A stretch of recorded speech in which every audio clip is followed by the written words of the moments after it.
This is Newsroom. Hello and welcome from Johannesburg in South Africa. I'm Anindul Mao. The show is live and broadcast from our studios in Auckland Park. We're also streaming live on YouTube with the entire show available on our YouTube channel. Today we look at the electricity crisis in Soweto as the ANC and Gauteng lead a march there shortly. We also get an update on the reported coup in the Burundi crisis. And we look at the escalating violence in South Sudan. But before we do that, let's just take a look at the news today.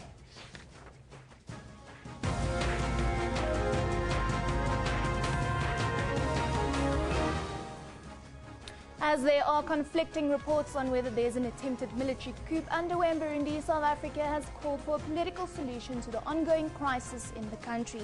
This morning, there have been reports of heavy gunfire in the capital of Bujumbura. This after a former military intelligence chief's announcement that he had disposed President Pierre Nkurunziza. Deputy President Cyril Ramaphosa says he's hopeful that East African leaders will broker an agreement between the president and disgruntled opposition parties. I think the leaders in the region are determined to make sure that peace is found, and I believe that it will be found. The determination is strong, just as strong can be, to make sure that Burundi does not deteriorate.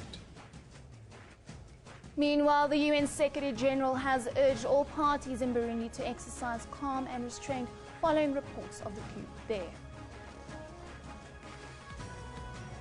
I urge leaders in Africa and around the world to respect constitutional and legal term limits on their terms of office. I call on them to listen to their people and respect their wishes and aspirations expressed through the democratic process. The Johannesburg region of the ANC is expected to lead Soweto residents in a march on Eskom today.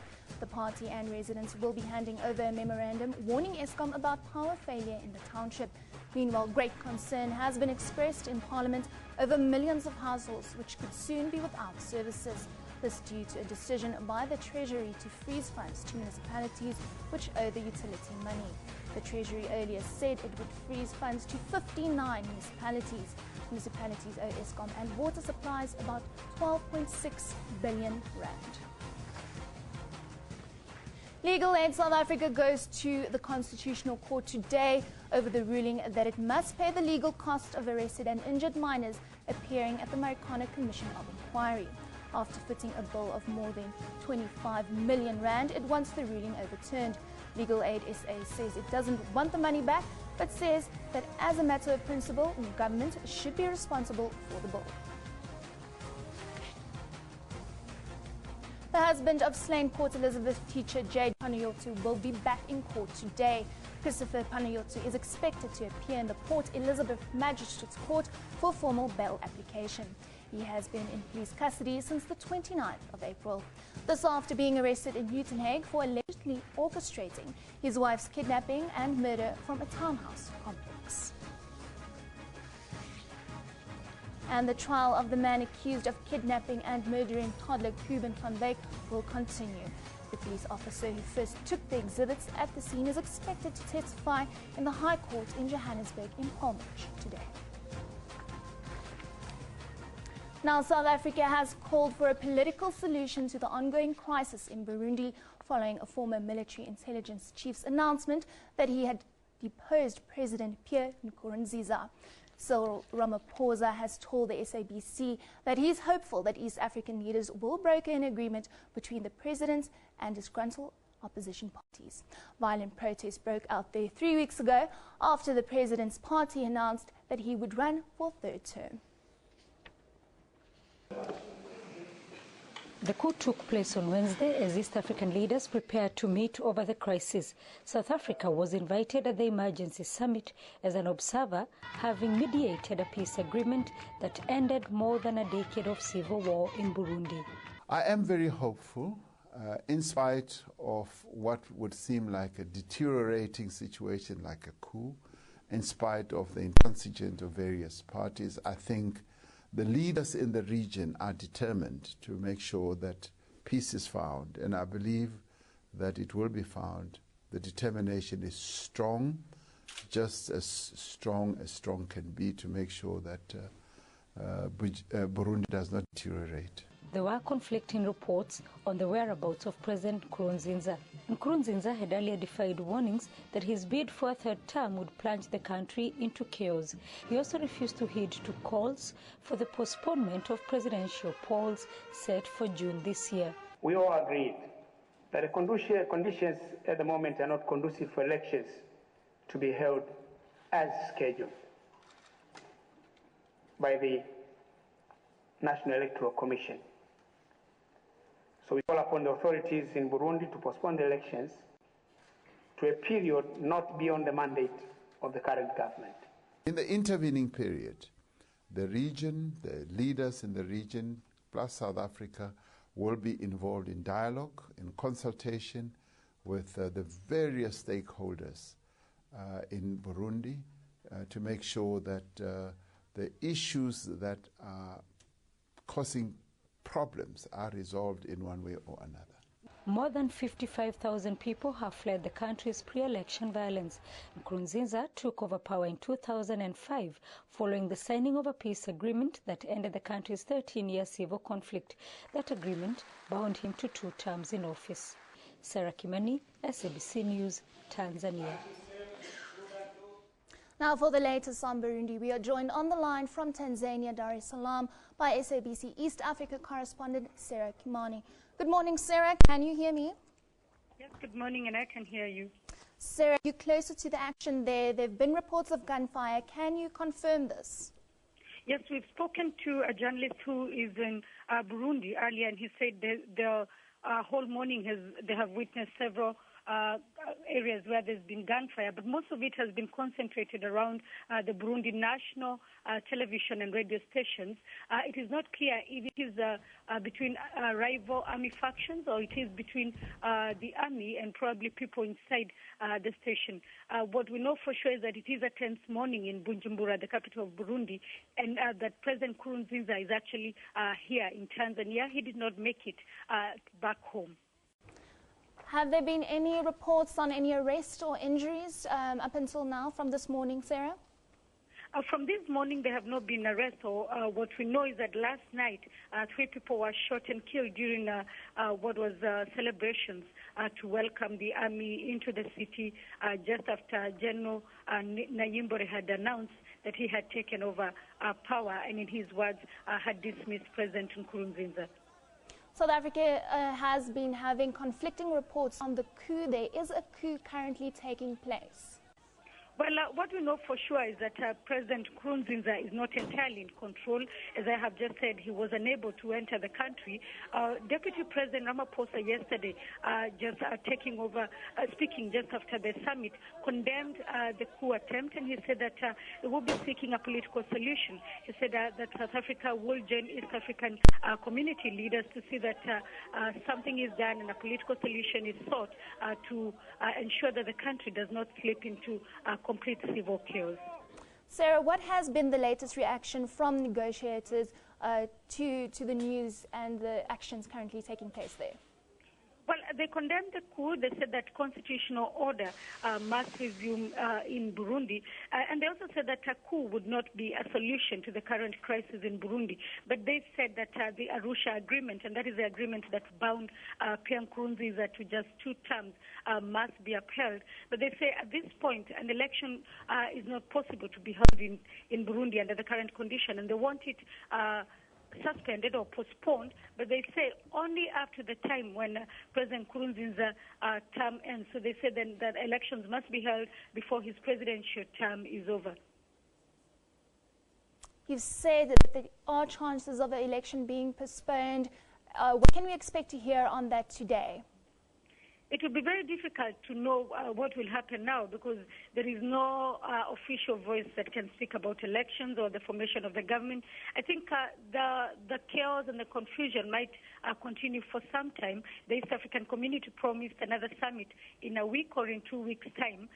We expect, we hear President Pierre Nkurunziza will still be trying to access the country. If that fails, probably then the generals who have taken over power in Burundi may announce of whether they're going to form a transitional government or whether they're going to go ahead and call an election.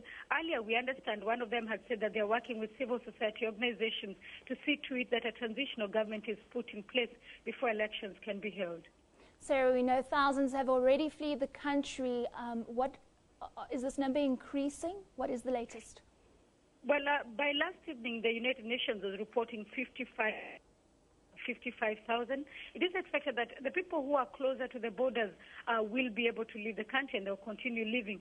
They have been living even before the elections were announced, or before President Pierre Nkurunziza announced that he was going to be running for a third term. A lot of people had been leaving. When he announced, then there were like an exodus out of Burundi. So it is expected that people will continue living the country. What that does is that it increases pressure on the neighboring countries, but also, according to analysts, puts the East African region at risk, because it is likely that all those areas have a lot of militias.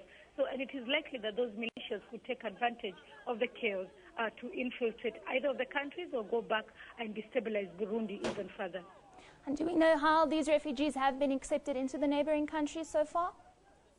Well, the UNHCR says it is supporting the refugees, but it says some of them have actually not been able to reach any of the camps, and that puts them at risk of starvation, puts them at risk of disease as they try to settle or reach the camps. And has the government in Burundi been calling on more help for the situation there, Sarah?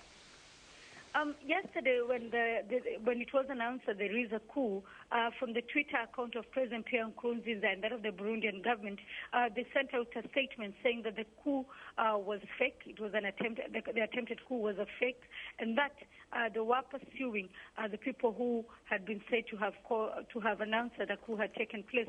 Since then, there has been no communication from those accounts, and neither has there been any official communication from the Burundi government or from Pierre Nkurunziza, who is said to be here in Tanzania.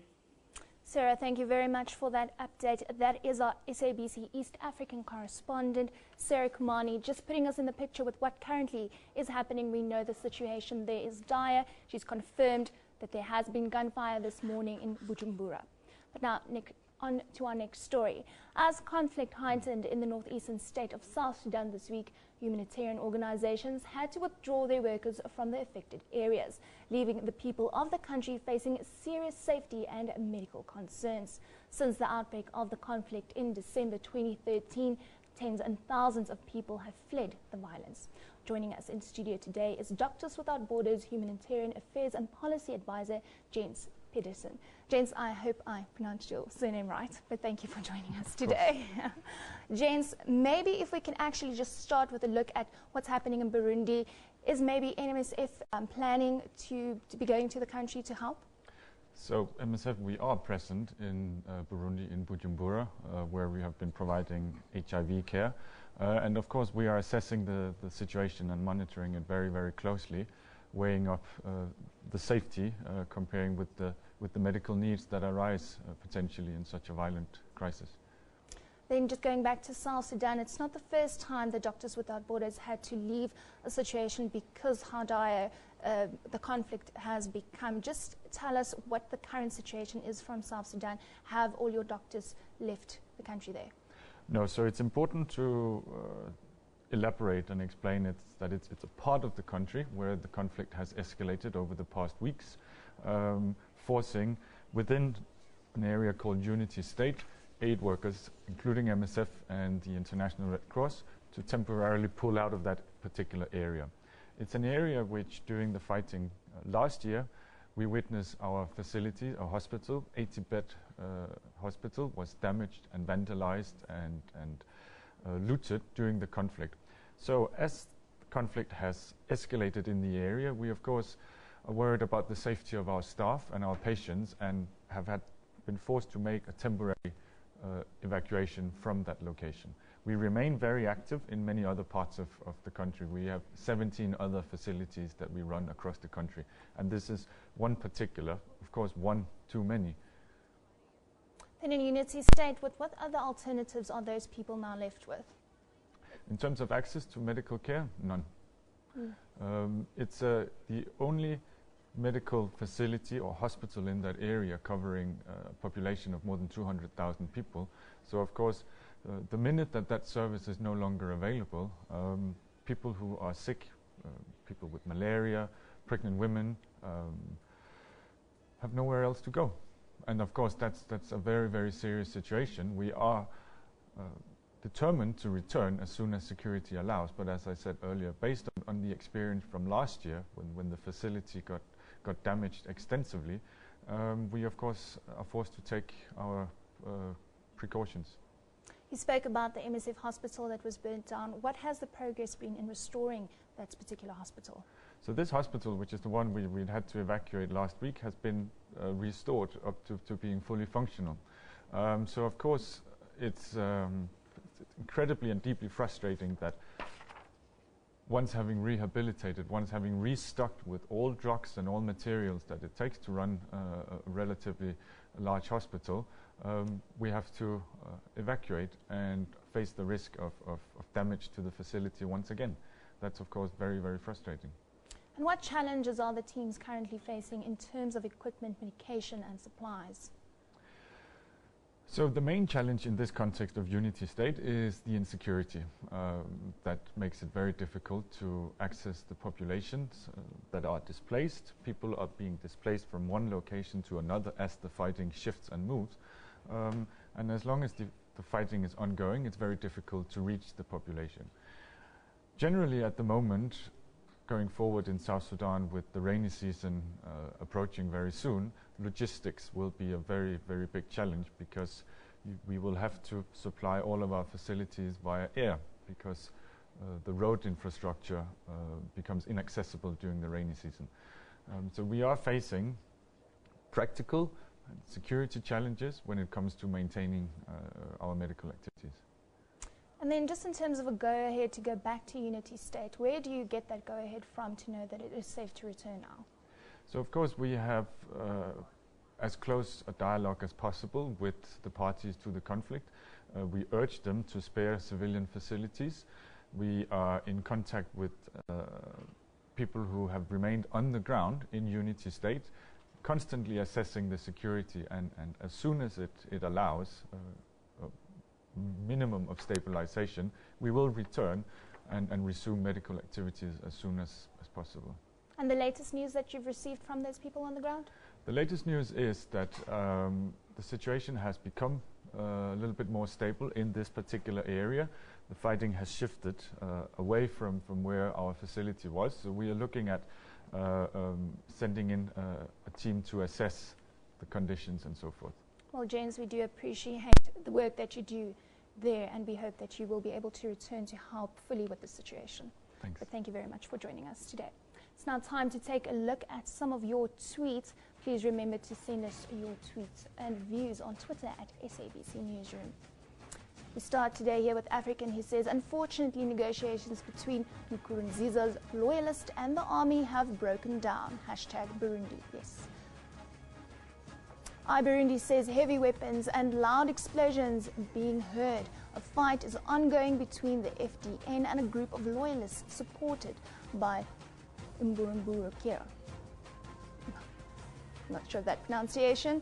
Then the next tweet going in saying African leaders need to know that if they can't be part of the solution, they are part of the problem, especially the EAC. Hashtag Burundiku.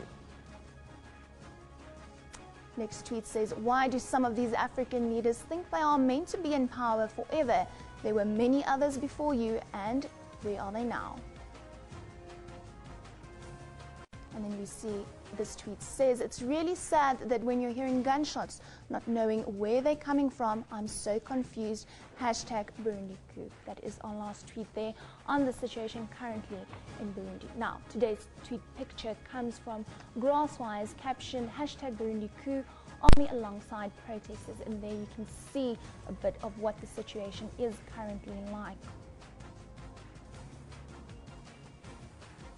Today's tweet of the day comes from Cynthia, and she says, what makes you a democratic leader is the ability to set aside personal interests to safeguard constitutional and democratic order.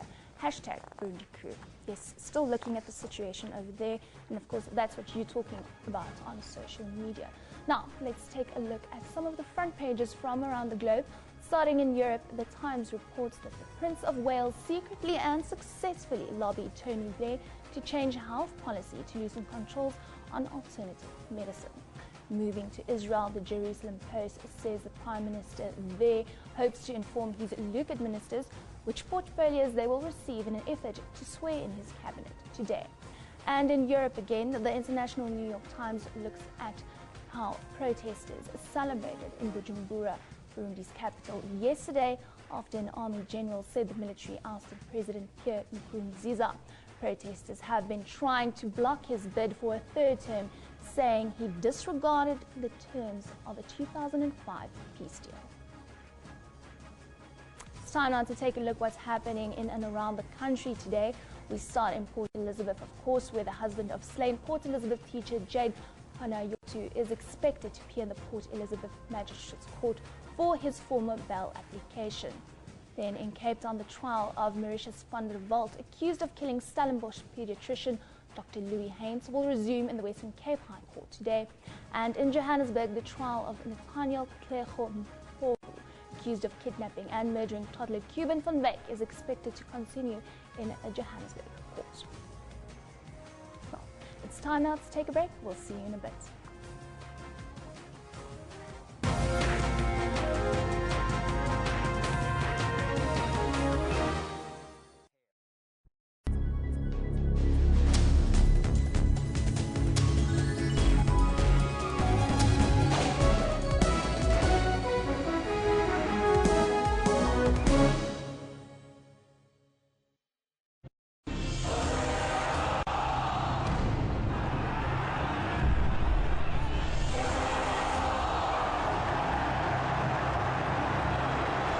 That goal was outstanding.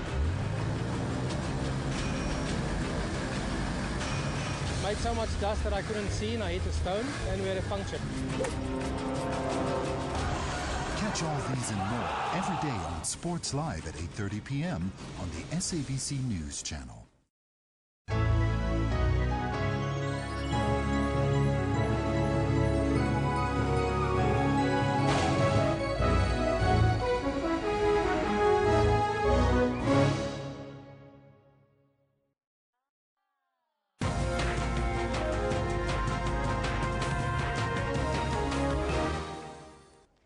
Welcome back. You're watching Newsroom on SABC News.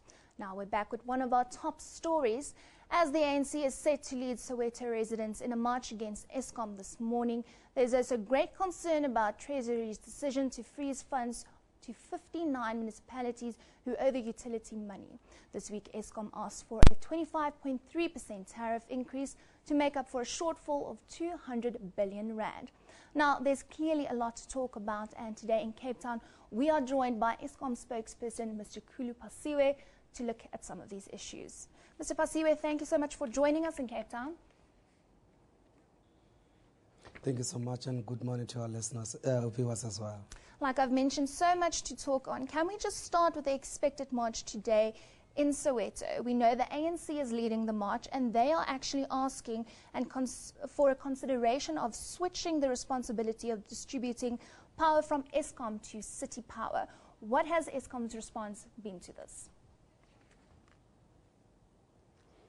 Well, the matter has not been formally put forward to us. We will consider the matter as soon as it has been formally put to us. But it has to be remembered that it's partly also a government decision as to how this matter will be taken going forward. So in other words, the provision of electricity to customers is actually a matter that needs all stakeholders, including the Department of Energy and SALGA as well, so and cooperative governance affairs. So it's going to be a multi-task in a sense that you also have a lot of stakeholders who needs to be involved in the matter. But we will take the memorandum, and then we'll take the matter from there. Eskom has been in talks with the residents of Soweto since the weekend. The fact that the march is taking place today, does that mean these talks have been unsuccessful? The talks have been very successful. In fact, I think it was on Tuesday this week, we met with the community leaders and the community of Soweto, where we informed them about our plan to roll out the installation of prepaid meters generally the community does understand that we need to migrate to prepaid metering, and it's also important for all of us who are receiving any services, whether electricity or water, to continue to pay for them. So I suppose it was just a matter of maybe misunderstanding some of the plans as to what we are trying to do, but generally the community is with us on this one. We know Eskom owes, or at least Soweto owes Eskom about 40 billion rand. Can Eskom afford to write off that debt? Well, Soweto owes us 4 billion rand, and municipalities in South Africa in total owe us another 4 billion rand. So 8 billion rand in total between Soweto and other municipalities. But at this stage, the issues of a write-off are not in the cards, and that's why we are actually have written notices to municipalities informing them that if they do not settle their bills before the 5th of June, we are going to disrupt their electricity supply. And the same goes for Soweto. We have not written off the money that they owe us, the 4 billion rand. There's no plan on the cards at this stage. All we are saying at this stage is that we want to migrate from conventional metering to prepaid metering, because many people in Soweto and elsewhere in the country, sometimes they complain about the bills being overflated, and therefore one of the ways in which we can make sure that there are no surprises at the end of the month is to make sure that everyone is moving to prepaid meters. Kulu, you say talks have been successful with residents in Soweto, but we know that there still are a large group of people who do not want to accept the way of prepaid electricity, of paying for it in that way. How are you going to convince this group of people that this is what they should be doing?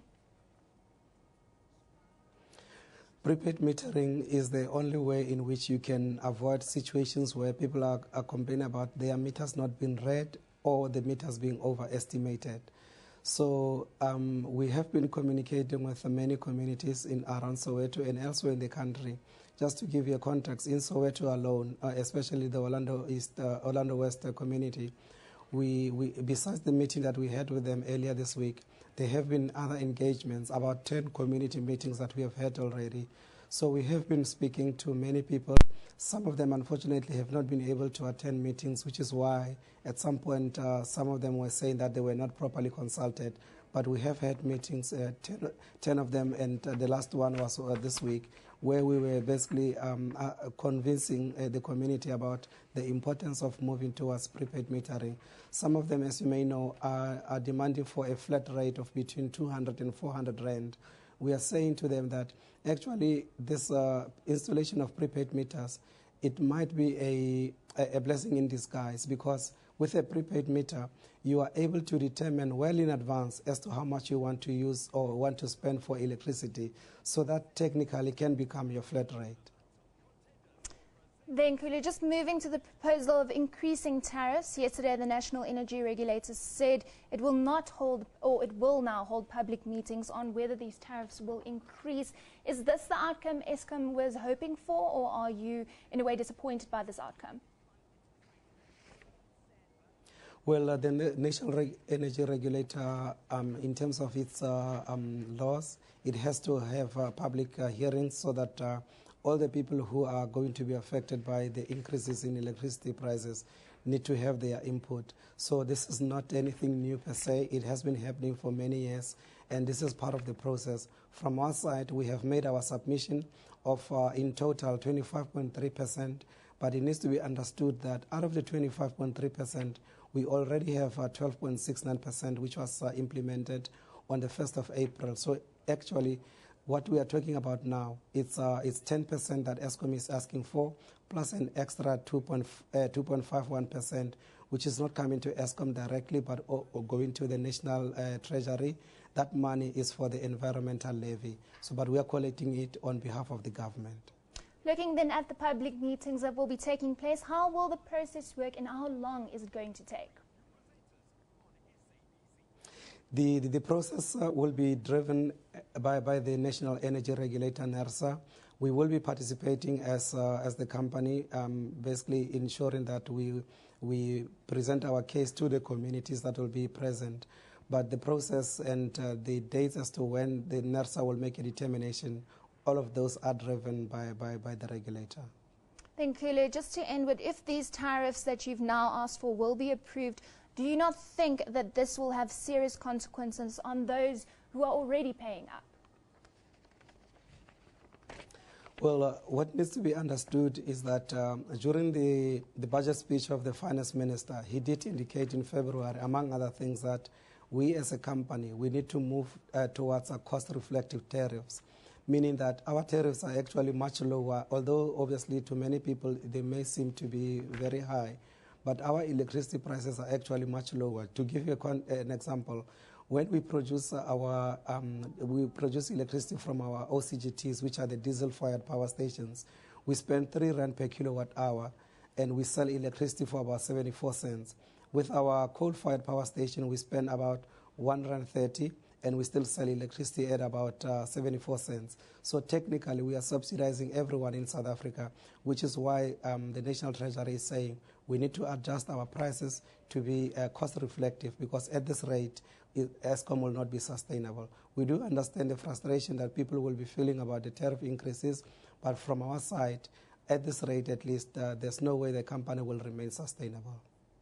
Well, thank you very much for joining us from Cape Town today. That is Eskom's national spokesperson, Mr. Khulu Phasiwe, just talking to us also about the march that will be taking place in Soweto today for the strike or the protest action against Eskom. Now, let's take a look at what you've been saying on our social media platforms. Please remember to send your views to us on Twitter at SABC Newsroom. Today, Tumelo, we can see talking about Eskom. She says if the people of Soweto are special, they must just form their own energy company that will supply them only, and then they can charge a flat rate. Leave Eskom alone. The next tweet there from Joburg Lawyers says, hashtag Soweto owes 8 billion to Eskom, but it's aggrieved by a 10-hour load shedding experience. Now that's arrogance. An African says the combined debt of Mpumalanga and Northwest provinces to Eskom is less than half of what Soweto owes. This tweet coming in from Showerhead says, so 16% ask Soweto to pay their electricity bills, then they go on strike because they have to start paying. Hashtag Africa, hashtag ANC, hashtag Eskom. It's time to take a look now at what is happening on our Newsroom Facebook page. Today you'll see that the ANC in Johannesburg will be leading a march with Soweto residents to Eskom's offices in Diepkloof this morning, like we've just spoken about. The march follows last Friday's power cuts in Soweto, which lasted for more than 10 hours. The former First Lady of South Africa and Mozambique has added her voice to a growing campaign to block staff in UN keeping missions from hiding behind impunity when accused of crimes and sexual abuse. And at least one gunman attacked in a popular guest house in Kabul yesterday, killing at least 5 others, and 1 American and 2 Indians are said to be among those killed. Well, it's time for us to go to a break. Please stay tuned.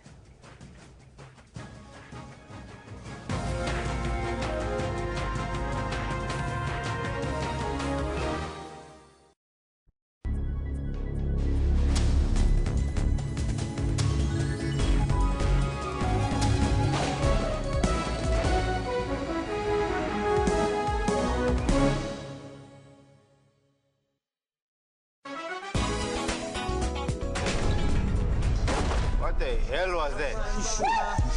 They call themselves Ambition and they're taking Josie by storm. Ambition is the best room Zanzi's ever seen. It's about time that people like us now come out, and it's not even about me saying I'm the best of anything, but it's about time that artists like myself come out in a trained environment to give the people the quality they deserve. Trying to get that cash, I'm trying to get that cash with a punchline. I'm trying to get that cash, I'm trying to get that cash. Join Musam Khalipi on Afro Showbiz every Saturday at 19:30 CAT.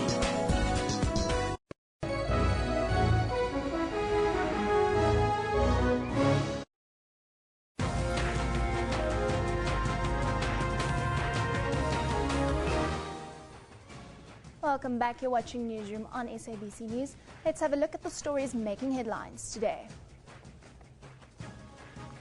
As there are conflicting reports on whether there's an attempted military coup underway in Burundi, South Africa has called for a political solution to the ongoing crisis in the country.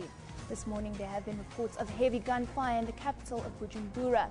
This after a former military intelligence chief's announcement that he had disposed of President Pierre Nkurunziza. The Johannesburg region of the ANC is expected to lead Soweto residents in a march on Eskom today. The party and residents will be handing over a memorandum warning Eskom about power failure in the township. And Legal Aid South Africa goes to the Constitutional Court today over the ruling that it must pay the legal cost of arrested and injured minors appearing at the Marikana Commission of Inquiry. After footing a bill of more than 25 million rand, it wants the ruling overturned. Legal Aid says it doesn't want the money back, but says that as a matter of principle, government should be responsible for the bill. Now, Christopher Panayiotou, the man who allegedly planned his wife Jade's abduction and murder in Port Elizabeth, returns to court this morning for a bail application. The murder of his wife has made national and international headlines. And for more on the story, we cross to our reporter Janine Lee, who's outside of the Port Elizabeth Magistrates Court this morning. Good morning, Janine. Can you hear me loud and clear? Hi. Yes, good morning. Seems like another windy day in PE, Janine. But please tell me, you're outside of the court. What is the mood currently like? Are we seeing any of the family members there this morning? Yes, well, there's great anticipation for this bail hearing. We have colleagues who are inside court at the moment. They've told me that for the first time, Christopher Panayiotou's family and friends are in court for this bail application, and they are supporting him. And the court, they say, is absolutely packed. Around me, some women's groups, they've arrived just to show their support, to put a hand up and say, let's stop this abuse against women. But great anticipation about the bail hearing and whether Christopher Panayiottou is going to get bail today. Sources say that he will, but it could be a lengthy bail hearing today, and it might go on for a couple of days yet. Janine, Christopher's legal team has come out saying that they are confident that he will be granted bail today. Why the confidence around this bail application? Yeah, they are very confident. Look, he's facing 4 charges. He's facing conspiracy to commit murder, abduction, as well as robbery with aggravating circumstances. And the murder is a Schedule 6 offence, which is very, very serious. But if we just take a step back and we look, Oscar Pistorius, also Schedule 6, he got bail. We look at Shrindawani, he got bail. Fred van der Vyver, he also got bail. So the likelihood, look, there's always the thing innocent until proven guilty, so that will stand in his favour. We know the defence is possibly going to bring some witnesses. They're going to say that he's not a flight risk. He's handed in his passport. He's a businessman here in Port Elizabeth. He has businesses here. He has families here, and he has no previous convictions. So this is what the defence is going to base their argument on as to why he should get bail. And the state have said they are going to oppose it. As yet, we haven't heard the reasons why they're going to oppose. Those will come out later today. Just talk to us about some of the other suspects of this case, Janine. Yeah, you know, there's still speculation. Is there another suspect out there? The police are remaining tight-lipped. There's a lot of speculation around the case, whether the chap whose image was captured on the ATM camera, if he has been arrested. We've heard nothing from the police in this regard. And as I said, it's a high-profile case, and it's being handled by the police at the very top level. Whenever the police speak to us, it's by their provincial communications directors, and they only give out just as much information as they should. We asked where the suspects were being held. They didn't want to say, so we've come to hear that 2 of the suspects, Christopher Panayiottou, he and Lutando Vumazonke are being held at St. Albans prison, and Lutando Siyoli, he is Panayiotou's bodyguard who was instrumental in orchestrating this abduction and murder. He is being held, we hear, at the Humid police stations, but the police aren't too keen to give out too much information. They just give out information when we do put pressure on them from the media. I think given the Shrindawani case, they're handling this with kid gloves and very, very cautiously at this stage. Janine, have there been any more developments regarding the investigation into Jade's death? No, look, this is ongoing, and it possibly will be ongoing for a long time. As I did say, the police are remaining tight-lipped, but the talk in inner circles is there are a lot more surprises that will come out. But for now, the main issue is whether he will get bail, and indications are that he will, but we possibly won't hear today. But what is concerning, and if you just look at the Port Elizabeth area, in the last 3 years, we've had the Rivesteenkamp murder, and I mean, everybody knows that there's no explanation necessary. We now have the Jade Panayotu murder, and also a year or two ago, there was a beautiful young Port Elizabeth lady by the name of Debbie Verwey-Lewis. She was allegedly, her throat was slit by her husband, and he hanged himself last year. So worrying circumstances that so many women are being killed by the very men that profess to love them. So an interesting question there, and that is the talk on everybody's lips in and around Port Elizabeth, and I'm sure all over the country. If you go out to dinner or you go to a bar, people are talking about this case. They still talk about the Rivesteenkamp case, and they're still talking about the murder of Debbie Verwey-Lewis. So worrying issues and murders that are coming out of our society. Definitely, and that could maybe be why, the community of Port Elizabeth showed up in their numbers when the news of Jade's death surfaced. Any of the other community leaders talking about the cases that we've seen in Port Elizabeth?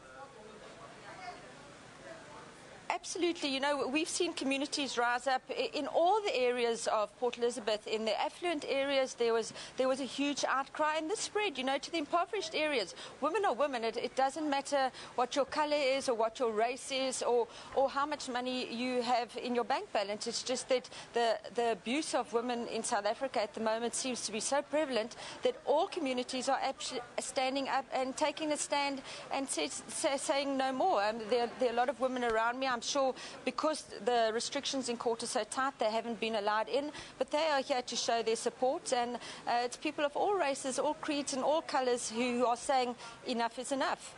Well, Janine, thank you for joining us today from outside of court. We will definitely be keeping a close eye on the developments there today. Now, Legal Aid South Africa goes to the Constitutional Court today over the ruling that it must pay the legal costs of arrested and injured minors appearing at the Marikana Commission of Inquiry. After footing a bill of more than 25 million rand, it wants the ruling overturned.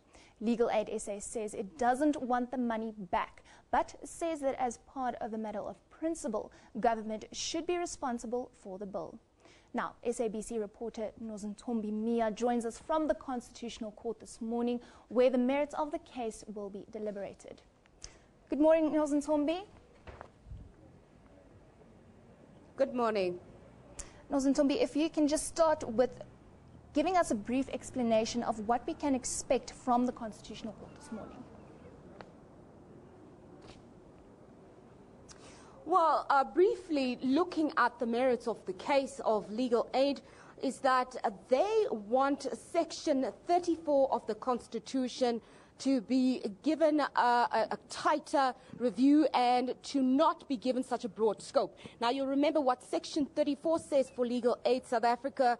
It says that the legal aid is supposed to pay for any sort of criminal or any sort of tribunal courts that it comes to people who cannot afford to. So what they want is for the scope of Section 34 to be tightened. They want the Constitutional Court to rule on that. You remember last year they'd gone to the High Court and they were unhappy with the ruling that was made in the High Court. Nozantombi, the Socioeconomic Rights Institute is saying that Legal Aid SA's appeal on the Marikana funding issue is a waste of time. What are your thoughts on this? Yes, the Socioeconomic Rights is representing the widows and some of the injured minors. And what they're saying is that this legal bid by Legal Aid South Africa is a waste of time and an exercise in wastedness. And what they're saying is that they want the Constitutional Court to actually just cancel this entire legal bid. What is happening now is that the court has gone back in. It has actually just started, and we're going to go in just now. The sound of this mic, I cannot actually hear it properly. So back to you in the studio. All right, Nozuntombi, I hope I can get another question through to you. We know it is in the Constitutional Court, the case this morning, but what was the ruling of the High Court?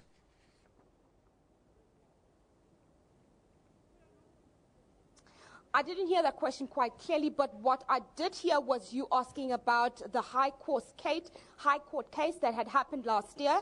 What I can say in my final comments is that last year, the legal aid had taken this entire process to the High Court, and they wanted the High Court to basically say that they should not have to pay for the legal costs of the injured miners, the miners that were arrested, as well as the widowers. And the High Court had basically thrown out this case from the High Court, and what had happened then is that legal aid then took it to the the Supreme Court of Appeals, and the Supreme Court agreed with the High Court ruling and said that legal aid is responsible for paying for the legal fees of these miners, as they do not have any other recourse. And what they're doing now is that they want the Constitutional Court to now rule on the entire scope of Section 34 to basically say that it is too wide a scope. They want it to be narrowed, and they want the Constitutional Court to explain exactly who legal aid will be able to have to pay for and who they should not have to pay for. Nozuntombi, last question. The nation is awaiting the release of the Marikana Commission report. Do we have anything on the latest news regarding that report? Well, we do know that the presidency has said on Sunday that he is studying the Marikana Commission report, and he will apply his mind, as there are some very complicated elements to the recommendations that were given to him by Judge Farlam. This was at the end of March. And he said that he's going to apply his mind. He hasn't given a time frame as to when he is anticipating that the Marikana report will be released. We do know that today in Parliament that the presidency will be asking some questions, and that the DA is intending to ask the president exactly when he's likely to make those recommendations public. What Seri said that was quite interesting last week was that the commission himself of the Marikana, Judge Farlam, Ian Farlam, is allowed to make the recommendations public 2 weeks after he submitted that report to the president. But we know that that hasn't happened, and the process has become exceptionally streamlined, and security around getting any information about what the final outcomes of the recommendation has been exceptionally tight. And the presidency now, we wait for his word as to when he'll give us indication when the Marikana report will finally be released and what recommendations he's going to act on. Well, Nozuntombi, I thank you very much for joining us today. That's Nozuntombi Mia joining us from outside the Constitutional Court, where we know Legal Aid SA will be there. Well, newly elected DA leader Mmusi Maimane invited Twitter users to ask him anything regarding his leadership and role as a new DA leader using the hashtag AskMmusi. But that hashtag quickly became ungovernable as Twitter users asked him some bizarre and irrelevant questions. Let's just take a look at some of those tweets that were sent yesterday. Remember, you can also send your views to us at SABC Newsroom. Well, the first tweet coming in, that was a question to Mmusi, said, "Will Nemo be found? Hashtag AskMmusi." Another one of those bizarre tweets, Zulu says, "Does low-fat milk come from skinny cows? AskMmusi." Keith says, "Why do alarms play mind games with people by having a snooze button? Isn't that a hypocrite or two-faced? AskMmusi." And then Tumelo asked, "How far are we on officially declaring Lesotho as SA's 10th province? AskMmusi." Well, a few bizarre questions that politician had to deal with, but it's time for us to end our show today. Newsroom is broadcast live from our studios in Auckland Park, Johannesburg, every weekday morning between 9 and 10 a.m. We also stream live on YouTube at the same time, with the show available on demand on your YouTube channel. This is SABC News. You've been watching Newsroom, where we love it in the morning.